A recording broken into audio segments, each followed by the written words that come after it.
عن عائشة رضي الله تعالى عنها قالت قلت للنبي صلى الله عليه وسلم আম্মাজি আয়েশা সিদ্দিকা রাদিয়াল্লাহু তাআলা আনহা বলেন, আমি রাসূলুল্লাহ সাল্লাল্লাহু আলাইহি সাল্লামকে বললাম, হাসবুকা মিন সুফিয়াতা কাযা ওয়া কাযা তানি কাসীরা।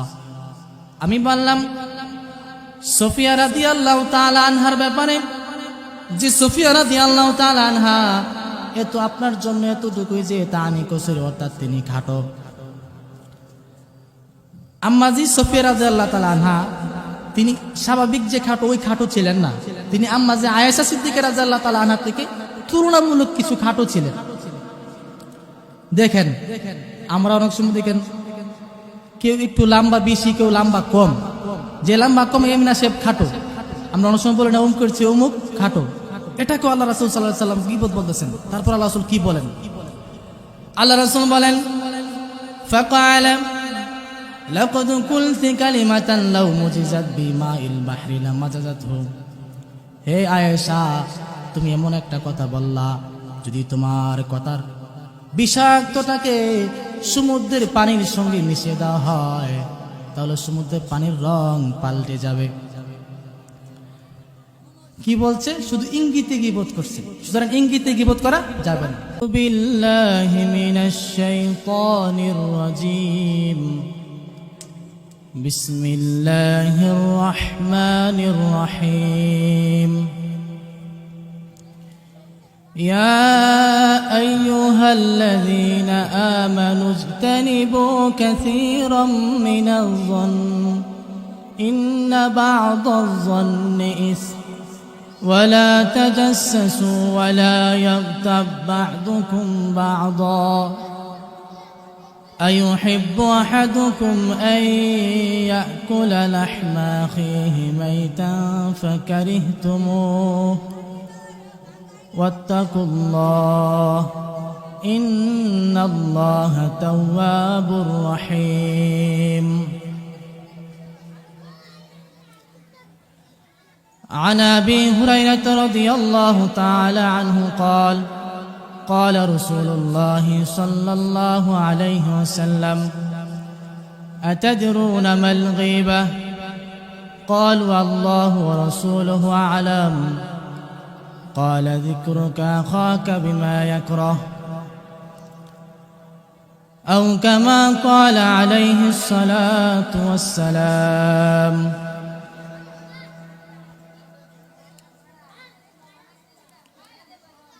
কুড়িগড় মধ্য উত্তরপাড়া সত্যের জাগরণ যুব সংগঠন ও জামে মসজিদের উদ্যোগে আয়োজিত আজকের মাহফিলের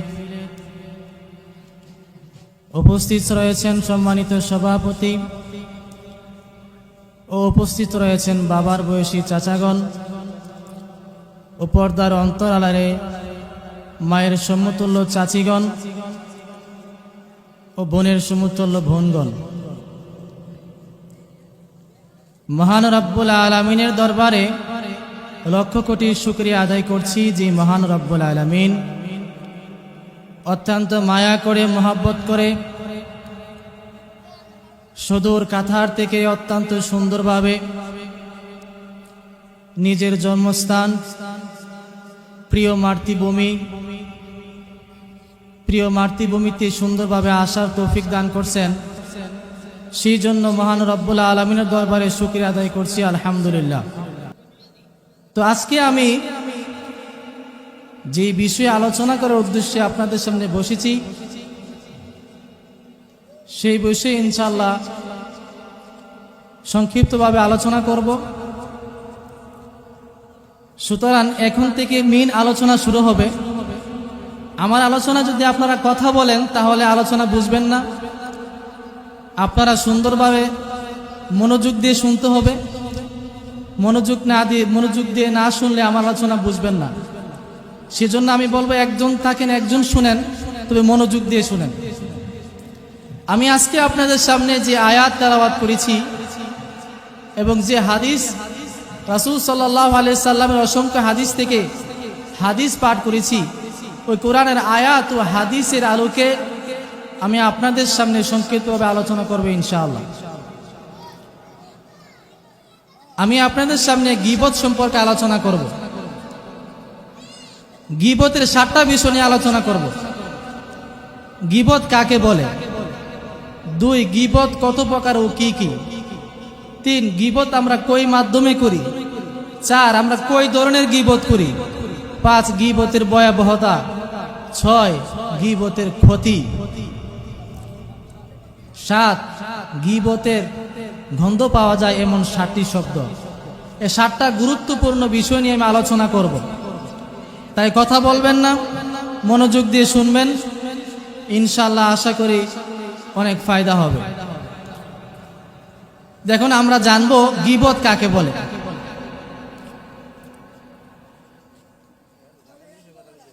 আবু দাউদ শরীফের, মুসলিম শরীফের 2589 নম্বর হাদিস, عن أبي هريرة رضي الله تعالى عنه قال قال رسول الله صلى الله عليه وسلم أتدرون ما الغيبة। আবু হুরায়রা রাদিয়াল্লাহু তাআলা আনহু বর্ণনা করেন, রাসূলুল্লাহ সাল্লাল্লাহু আলাইহি সাল্লাম বলেছেন, তোমরা কি জানো গীবত কাকে বলে? ক্বালু আল্লাহু ওয়া রাসূলুহু আ'লাম। সাহাবায়ে কেরাম উত্তর দিলেন, গীবত সম্পর্কে আল্লাহ তার রাসূলই ভালো জানেন। তখন রাসূলুল্লাহ সাল্লাল্লাহু আলাইহি সাল্লাম বলেন, ক্বালা যিকরুকা আখাকা বিমা ইয়াকরাহ। গীবত হলো তুমি তোমার ভাই সম্পর্কে এমন আলোচনা করা যা তোমার ভাই শুনলে অপছন্দ করবে।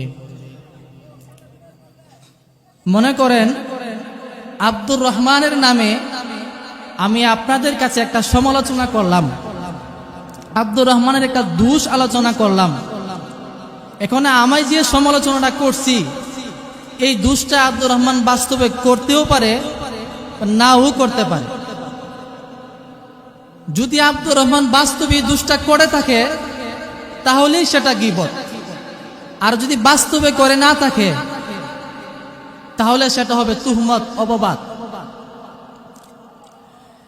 কিলা ফরাইতা ইন কানা ফি আখি মা কুলু।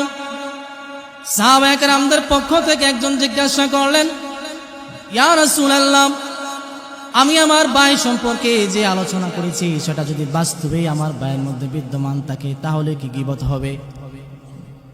ক্বালা ইন কানা ফি আখি মা তাকুলু ফাকাদ ইগতাবতাহু। রাসূলুল্লাহ সাল্লাল্লাহু আলাইহি সাল্লাম বললেন, তুমি যেটা তোমার ভাই সম্পর্কে আলোচনা করেছো, তোমার ভাইয়ের যে দোষটা তুমি আলোচনা করেছো, ওই দোষটা যদি বাস্তবেই তোমার ভাইয়ের মধ্যে বিদ্যমান থাকে তাহলে গীবত। ওয়া ইন লাম ইয়াকুন ফিহি ফাকাদ বাহাত্তা। আর তুমি যে দোষটা তোমার ভাইয়ের বর্ণনা করেছো, সে দোষটা যদি তোমার ভাইয়ের মধ্যে না থাকে তাহলে সেটা হলো অপবাদ। তাহলে কি বুঝলাম? মুসলিম শরীফের এই হাদিস থেকে আমরা বুঝতে পারলাম গীবত বলা হয় কোনো ব্যক্তির বাস্তব কোনো দোষ, কোনো ব্যক্তির বাস্তব বিদ্যমান কোনো দোষ তার অগোচরে, তার অনুপস্থিতিতে অন্যের কাছে আলোচনা করার নাম হলো গীবত। এখন আমরা জানব গীবত কত প্রকার ও কি কি। আসলে আমরা অনেকেই গীবত সম্পর্কে জানি না, তাই আমরা বলি হুজুররাই বলে গীবত করা হারাম, হুজুররাই আবার উমুকের নাম নেয়া তুমুকের নাম নিয়ে গীবত করে। আসলে আমরা গীবত সম্পর্কে ভালোভাবে জানি না বিধায় প্রশ্নগুলো করি। এখন আমরা জানবো গীবত কত প্রকার। আমি প্রথমেই বলছি, আমার আলোচনা ভালোভাবে বুঝতে হলে মনোযোগ দিতে হবে। এখন যে সংজ্ঞাগুলো আমি দিব এগুলো বোঝার জন্য অবশ্যই মনোযোগ দিয়ে শুনতে হবে, নয়তো চায়ের দোকানে বসে গীবত করবেন, একজন আয়সা যদি বলে যে আপনি তো গীবত করতেছেন, আপনি হঠাৎ বলে ফেলবেন না গীবত করা তো জায়েজ আছে, উমুক মুস্তাকিম তো মাহফিলে বলছে গীবত করা জায়েজ, হাদিসও বলছে, অথচ আপনি হারাম গীবত করতেছেন। সেই জন্য আলোচনা আগে ভালো করে বুঝতে হবে। আমাকে একজন জিজ্ঞাসা করছিল যে আচ্ছা ইসলামে কি ডুল বাজা জায়েজ? তাই আমি বললাম না, ডুল বাজা তো জায়েজ না, একটা তবলা আছে যেটা ডুল আর তবলার মধ্যে ব্যবধান আছে, ওই তবলা জায়েজ, তবে ডুল জায়েজ না। ওমা কিছুদিন পরে চায় দিয়ে আমার এক কাকা বাজারে ধরছে, মাওলানা সাহেব বললো, ভাতিজা তুমি নাকি বলছো ডুল বাজানো জায়েজ? মাথার উপরে আসমান ভাঙে পড়ছে, এই অবস্থা। এটা কত বড় অপবাদ। তো আমি বললাম, না, আমি তো ডুল বাজা জায়েজ বলি নাই, আমি বলছি তবলা বাজানো জায়েজ। আসলে উনি হয়তো আমার আলোচনাটা বা আমার মাসালাটা বুঝে নাই, অথবা বুঝেও ওনার পক্ষে কি রাইতি দিকে আমাকে ব্যবহার করছে। কেন করছে হয়তো তিনি বুঝে নাই। সেজন্য আলোচনা আগে ভালো করে বুঝেন, তারপর ইনশাল্লাহ আশা করি গীবত সম্পর্কে আপনার আর কোনো প্রশ্ন থাকবে। তো গীবতের আলোচনা বুঝতে হলে দেখবেন গীবতের মধ্যে তিনটা দিক থাকে। এক নাম্বার হচ্ছে যে গীবত করে। আমি আমার কাকার কাছে গীবত করলাম, একজনের নামে বদনাম করলাম। আমি বদনাম করছি, আমি একটা পক্ষ, যার বদনাম করছি সে একটা পক্ষ, আর কাকা হচ্ছে আর একটা পক্ষ। তো গীবতের মধ্যে তিনটা পক্ষ থাকে। এখন বিষয় হচ্ছে, যদি আমি তিন পক্ষের কোনো এক পক্ষের ইসলাহের জন্য গীবত করি, বদনাম করি, তাহলে গীবত জায়েজ। আর যদি ফাসাদ সৃষ্টি করার জন্য গীবত করি, তাহলে গীবত হারাম।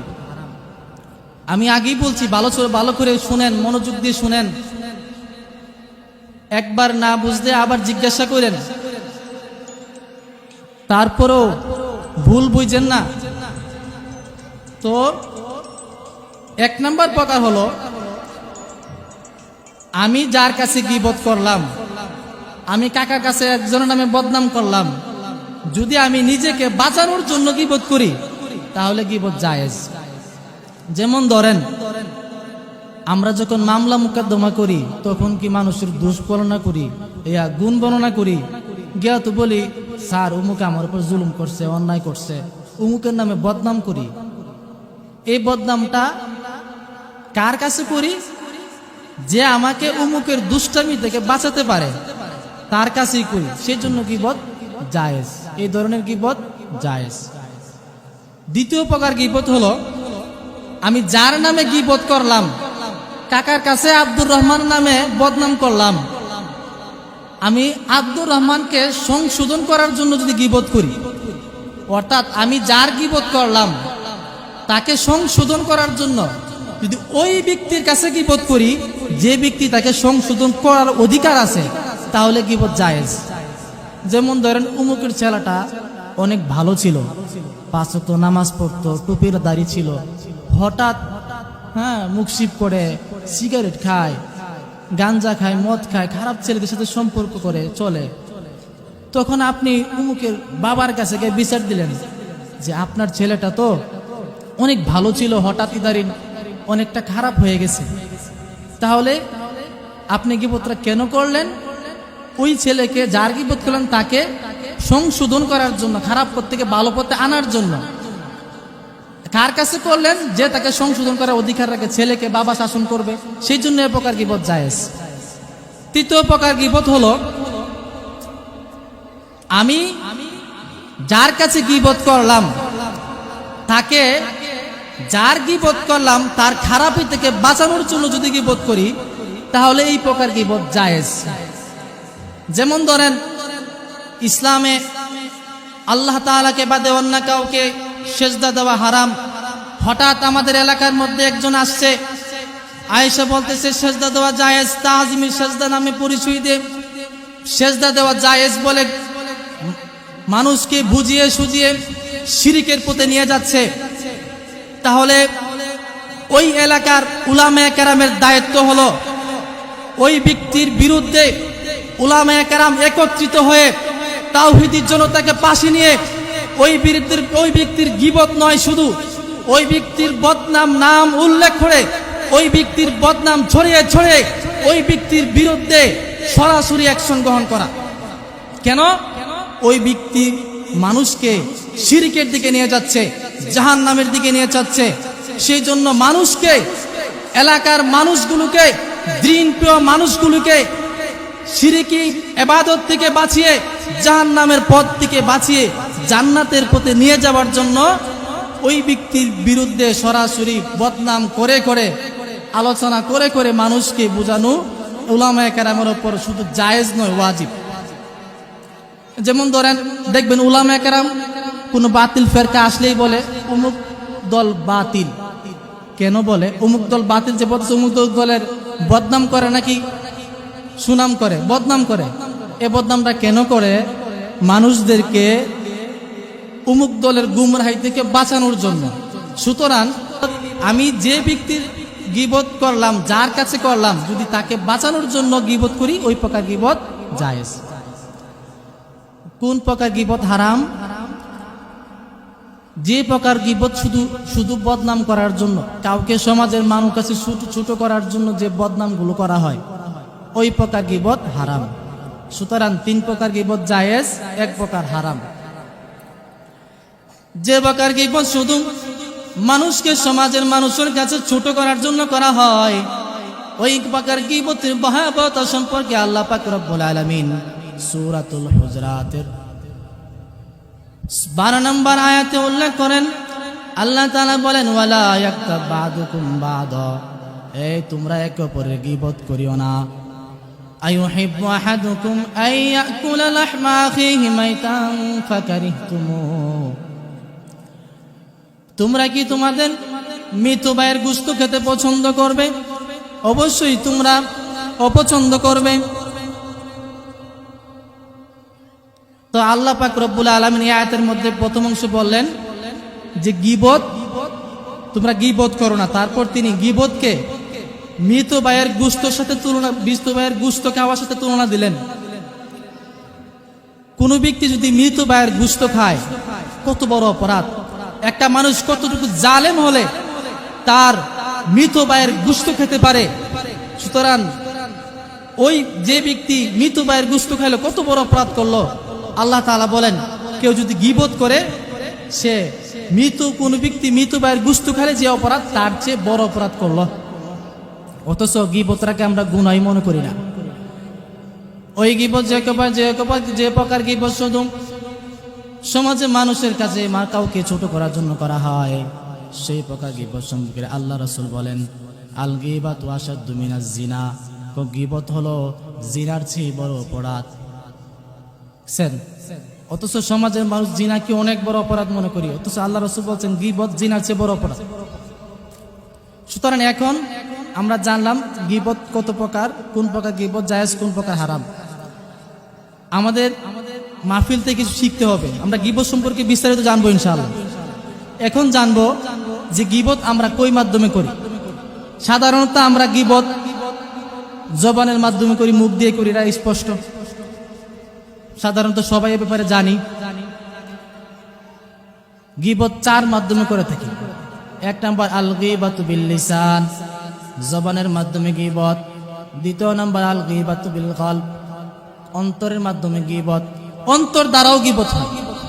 3 নাম্বার আল গীবাতু বিল ইশারা, ইঙ্গিতের মাধ্যমে গীবত। 4 নাম্বার আল গীবাতু বিল কিতাবা, কলমের মাধ্যমে গীবত। জবানের মাধ্যমে গীবত কি? আল্লাহ রাসূল সাল্লাল্লাহু আলাইহি সাল্লাম বলেন, মানুষ কথার কথা এমন কথা বলে যে কথা বলার কারণে সে জাহান্নামে যাবে। আমরা অনেক সময় কথার কথা এমন অন্যায় করি, এমন গীবত করি, যে কথার কারণে আমরা জাহান্নামে যেতে হবে। দেখবেন অনেক সময় কথার কথা এমন কথা বলছে, জিজ্ঞাসা করে, তুমি কথার কথা এমন কথা বললা কেন? কথার কথা, এটা কথার কথা বলছি। তো আল্লাহ রাসূল বলেন, বুখারী শরীফের 4877 নম্বর হাদিস, আবু হুরায়রা রাদিয়াল্লাহু তাআলা আনহু বলেন, রাসূলুল্লাহ সাল্লাল্লাহু আলাইহি সাল্লাম বলেছেন, ইন্নাল আবদা লা ইয়াতাকাল্লামু বিল কালিমাতি মা ইয়াতাবায়ানু ফিহা ইয়াজিল্লু বিহা ফিন্নার বা'দা মিম্মা বাইনাল মাশরিক। আল্লাহ রাসূল সাল্লাল্লাহু আলাইহি সাল্লাম বলেন, মানুষ কথার কথা এমন কথা বলে যে কথা বলার কারণে সে ঢুকে যাবে জাহান্নামের এমন গভীরে, যার দূরত্ব আবাদা মিম্মা বাইনাল মাশরিক, যার দূরত্ব আসমান ও জমিনের দূরত্বের চেয়ে বেশি হবে। জাহান্নামের বৈশিষ্ট্য হলো যত গভীর তত আযাব, তত শাস্তি। আর জান্নাত যত উপরে ততই সুখ শান্তি। দেখবেন আগুন ফালের উপর দা হিট কম, যত আগুন হাতে নিচে দিবেন হিট বেশি। তো জাহান্নাম যত নিচে তত শাস্তি। আল্লাহ রাসূল বলে, কিছু কথার কথা অনেক সময় এমন কথা বলে যে কথার কারণে আসমান জমিনে যে দূরত্ব তার চেয়ে নিচে চলে যাবে। আল্লাহ রাসূল সাল্লাল্লাহু আলাইহি সাল্লাম আরো বলেন, বুখারী শরীফের 6478 নম্বর হাদিসে বলেন, আল্লাহ রাসূল সাল্লাল্লাহু আলাইহি সাল্লাম বলেন, ইন্নাল আবদা লা ইয়াতাকাল্লামু বিল কালিমাতি মিন সাখাতিল্লাহ, নিশ্চয়ই বান্দা কখনো কখনো আল্লাহর অসন্তুষ্টির এমন কথা বলে, লা ইউলকি লাহা বালাম, যে কথার অপরাধ সম্পর্কে সে নিজেও জানে না, শাস্তি সম্পর্কে সে নিজেও জানে না, ইয়াহবি বিহা ফি জাহান্নাম, অথচ সে কথার কথা বলার কারণে সে জাহান্নামে যায়। দ্বিতীয় নম্বর আল গীবাতু বিল কলব, অন্তর দ্বারাও গীবত হয়।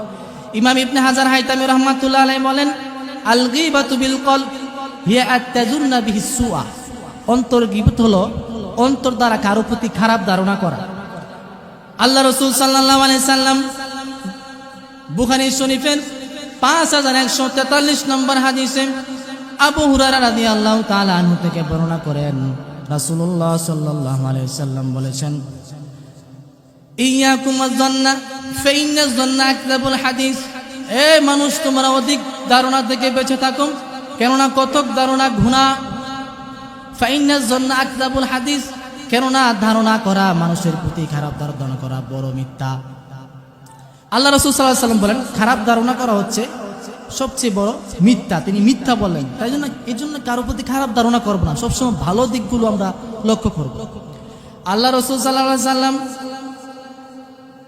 আমাদেরকে মানুষের প্রতি খারাপ ধারণা করা থেকে নিষেধ করেছেন। আল্লাহ পাক রব্বুল আলামিন পবিত্র কুরআনুল কারীমে সূরাতুল হুজরাতের 12 নম্বর আয়াতে বলেন, ইয়া আইয়ুহাল্লাযীনা আমানু ইজতানিবু কাসীরাম মিনাজ-যন, হে ঈমানদার করোনা, তোমরা অধিক ধারণা থেকে বেঁচে থাকো, তোমরা মানুষের প্রতি অধিক ধারণা করো না।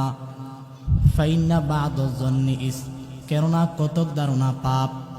এই জন্য আমরা কারো প্রতি খারাপ ধারণা করব না। তো 1 নাম্বার জানলাম জবানের মাধ্যমে মানুষ গীবত করি, 2 নাম্বার অন্তরের মাধ্যমে গীবত, 3 নাম্বার কি আল গীবাতু বিল ইশারা, ইঙ্গিতের মাধ্যমে গীবত।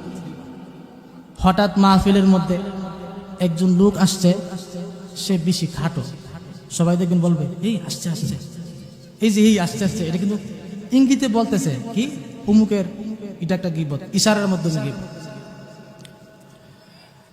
আবু দাউদ শরীফের 4875 নম্বর হাদিস, عن عائشة رضي الله تعالى عنها قالت قلت للنبي صلى الله عليه وسلم, আম্মাজি আয়েশা সিদ্দিকা রাদিয়াল্লাহু তাআলা আনহা বলেন, আমি রাসূলুল্লাহ সাল্লাল্লাহু আলাইহি সাল্লামকে বললাম, হাসবুকা মিন সুফিয়াতা কাযা ওয়া কাযা তানি কাসীরা, আমি বললাম সুফিয়া রাদিয়াল্লাহু তাআলা আনহার ব্যাপারে, যে সুফিয়া রাদিয়াল্লাহু তাআলা আনহা এত আপনার জন্য এতটুকুই যে তানি কাসীর, অর্থাৎ তিনি খাটো। আম্মাজি সুফিয়া রাদিয়াল্লাহু তাআলা আনহা তিনি স্বাভাবিক যে খাটো ওই খাটো ছিলেন না, তিনি আম্মাজি আয়েশা সিদ্দিকা রাদিয়াল্লাহু তাআলা আনহা থেকে তুলনামূলক কিছু খাটো ছিলেন। দেখেন আমরা অনেক সময় দেখেন কেউ একটু লম্বা বেশি, কেউ লম্বা কম, যে লম্বা কম এমনি সে খাটো, আমরা অনেক সময় বলি না অমুক করছি অমুক খাটো, এটাকেও আল্লাহ রাসূল সাল্লাল্লাহু আলাইহি সাল্লাম গীবত বলতেছেন। তারপর আল্লাহ রাসূল কি বলেন, আল্লাহ রাসূল বলেন, ফাকালা লাকাদ কুলতি কালিমাতান লাউ মুজিজাত বিমাইল বাহরি লামাজাজাতহু, হে আয়েশা তুমি এমন একটা কথা বললা, যদি তোমার কথার বিষাক্তটাকে সমুদ্রের পানির সঙ্গে মিশিয়ে দেওয়া হয় তাহলে সমুদ্রের পানির রং পাল্টে যাবে। কি বলছে, শুধু ইঙ্গিতে গীবত করছে, সুতরাং ইঙ্গিতে গীবত করা যাবে না। 3 নাম্বার আল গীবাতু বিল কিতাবা, কলমের মাধ্যমে গীবত হয়। কলমের মাধ্যমে গীবত, যারা ফেসবুক চালান, ইউটিউব চালান, ভালো করে শুনেন, কারণ নামে বদনাম যে লিখে ফেলেন বুঝে শুনে লিখবেন, কলমের মাধ্যমে গীবত হয়। ইমাম ইবনে হাজার আসকালী রাহমাতুল্লাহ আলাইহি বলেন, কাযালিকাল গীবাতু বিল কিতাবা ফাইনাল কালামা আহাদুল লিসানাইন, তিনি বলেন কলমের মাধ্যমে গীবত হয়, কেননা কলম হচ্ছে 2 ভাষার এক ভাষা, মানুষ মুখ দিয়ে ভাষা উচ্চারণ করে কলম দিয়ে ভাষা লেখে। সেজন্য আমরা কারো নামে কারো বিরুদ্ধে ফেসবুকে লেখার ক্ষেত্রে সতর্ক থাকব, যে আমি যে লিখছি সেটা কি কারো বদনাম হয়ে যাচ্ছে কিনা, এই বদনামটা যে করছি সেটা কি মানুষের উপকারের জন্য করছি নাকি অমুককে ছোট করার জন্য করছি। এখন আমরা জানবো গীবতের 4 নাম্বার গীবত। আমরা কই ধরনের গীবত করি? আমরা 5 ধরনের গীবত করি। এক, শারীরিক গীবত। 2, যেমন কেউ কানা, কেউ খাটো। কেউ কানা, সে জানে খানা, আপনাদের কানা বলে সে কষ্ট পাবে, এটাও গীবত, শারীরিক গীবত। 2 নাম্বার চারিত্রিক গীবত, যে অমুক ছেলের বিবাহ ঠিক হয়েছে, একজন এসে জিজ্ঞাসা করতেছে, আচ্ছা অমুক ছেলের যে অপরিচিত ছেলের সঙ্গে যে আপনার মেয়ের বিবাহ ঠিক করতেছেন, ছেলে সম্পর্কে জানছেন? জানছি তো, ছেলে তো মাশাআল্লাহ খুব ভালো, নামাজ পড়ে, 5 ওয়াক্ত দাঁড়িয়ে রাখে, দাঁড়িয়ে আছে, 5 ওয়াক্ত নামাজ পড়ে, বিড়ি সিগারেট খায় না। এমনি হঠাৎ বলছে, কতটুকুই জানছেন, কি কি যে বলছে, বিবাহ ভেঙে গেছে, করে কি করে না। এটা হচ্ছে চারিত্রিক গীবত। 4 নাম্বার হলো বংশগত গীবত। বংশগত গীবত কি? যে কেউ জিজ্ঞাসা করছে অমুকে কোন বাড়ি, সে তো চোর গোষ্ঠী।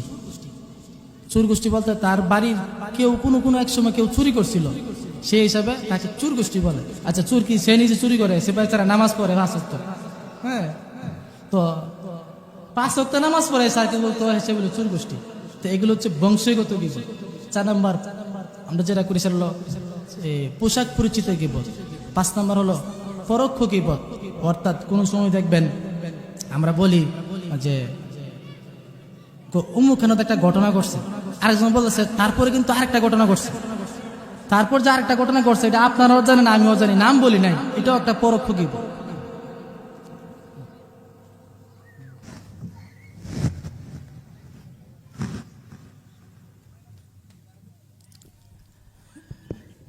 তো হযরত চলে আসছেন, আলোচনা শেষ করে ফেলবো। তবে যেহেতু গীবত সম্পর্কে আলোচনা করছি, গীবতের ভয়াবহতা সম্পর্কে একটা আলোচনা করি। গীবতের ভয়াবহ সম্পর্কে, গীবতের দুনিয়াবি ক্ষতি আছে, আখিরাতেও ক্ষতি আছে। যেহেতু টাইম কম, শুধু আখিরাতের ক্ষতির দিকটা উল্লেখ করব। আবু দাউদ শরীফের 4880 নম্বর হাদিস, قال رسول الله صلى الله عليه وسلم ويقعون اعراضهم, জিবরাইল আলাইহিস সালাম বলেন, তারা হলো ওই সমস্ত লোক যারা দুনিয়াতে মানুষের গোশত ভক্ষণ করত, অর্থাৎ গীবত করত, এবং ওয়ায়াকুউনা আরাদহুম, মানুষের সম্মানহানি করত। সুতরাং গীবত করলে আখিরাতে কি শাস্তি দেওয়া হবে? তামার তৈরি নখ হবে, নিজেরা নিজেদের চেহারা এবং বুকগুলো আঁচড় মারবে। আল্লাহ তাআলা আমাদেরকে গীবত থেকে বাঁচার তৌফিক দান করুন। আমরা মানুষের গীবত করব না, মানুষের অন্যায়, মানুষের দুষ্কৃতি বর্ণনা করব না, নিজেদেরকে নিয়ে ভাববো, নিজের দোষগুলো চর্চা করব, নিজের দোষ ধরে ধরে নিজে সংশোধন করব, নিজেকে সংশোধন করব। মানুষের দোষ নিয়ে আলোচনা করার প্রয়োজন নেই, নিজেকে সংশোধন করি। সুতরাং আল্লাহ তাআলা আমাদেরকে মানুষের দোষ চর্চা থেকে নিজেদেরকে বাঁচানোর তৌফিক দান করুন। গীবত সম্পর্কে আলোচনা করলে অনেক সময় লাগবে, অনেক হাদিস বাকি। তো আল্লাহ তাআলা আমাদেরকে গীবত থেকে গীবত মুক্ত জিন্দেগি দান করুক। সকলে বলে আমিন। আল্লাহ কোন বাড়ি না।